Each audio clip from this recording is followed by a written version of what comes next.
Hi everyone, it's a bit cold today, but I thought I would go and sit outside while I do some reading next to the Rose Garden in Gage Park in Topeka, Kansas. I just finished voting, and that was kind of an interesting thing. So, I have a lot to say about this, but I'll try to keep it fairly short.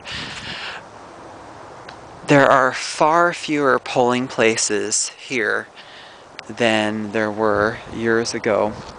And the place that I always went to and my parents always went to no longer is a place that you can go for that. It's in a more consolidated election office. And I would say that there are about 50 parking spaces for a jurisdiction of several thousand people. And I voted, I guess it's about 17 days early, something like that.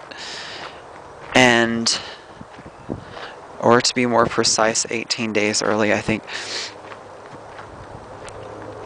It was pretty busy today, even with that considered. And in the state of Kansas, I have heard several conflicting reports as to why, but Jill Stein and Sherry Honkala of the Green Party are not on the ballot. At first, it was reported that they were successful in getting on the ballot, but there are two conflicting reports online saying that one, they missed the deadline by about 2 hours, and the other one is that the Green Party is not fully recognized in Kansas, and they were registered as an independent team, but for both the Independent Party and for the Green Party, there would have to be the normal vetting and nomination process to recognize their candidacy, which did not happen. So they're not on the ballot, but you can write them in. And I requested very specifically to find out the exact spelling of Sherry Honkala's last name, as I did not. This has dropped, so I think it's okay if I take it. I wanted to be sure of the spelling of her name. You just never know if your vote will be counted properly with some kind of error there. So, as I asked for that, the whole of the staff seemed to be totally thrown off as to what to do. And I saw several PCs there, so I said, can someone or can I just Google it and find out who it is and find a credible source to kind of confirm that for you? And one of the officials was doing that, and she had to call, I think it was the Secretary of State's office, to confirm that spelling and that name, and they did not seem to be aware of Jill Stein, even though I've seen a few of her signs in this city. And everyone that I have spoken to who voted early, and like we discussed candidates, has voted for Jill Stein.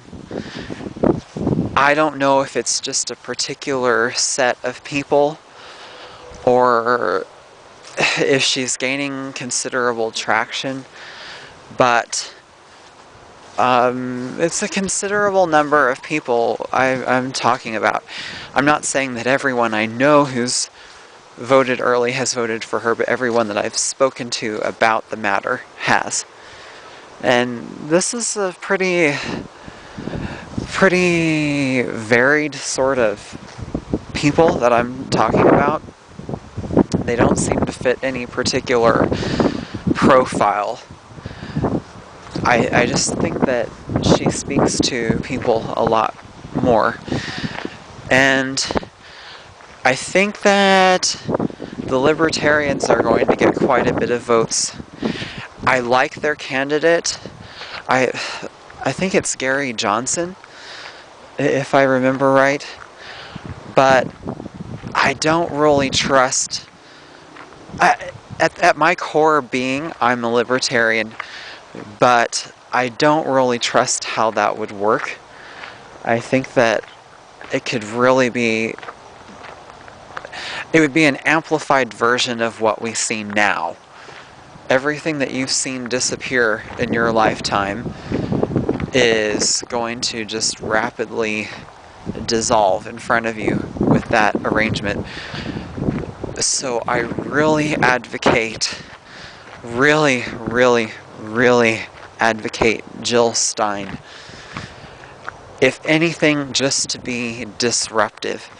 She will not win the presidency in the US, but if she attains even 5% of the vote, that opens the doors to a lot of federal funding and the ability to debate in the next cycle, I believe.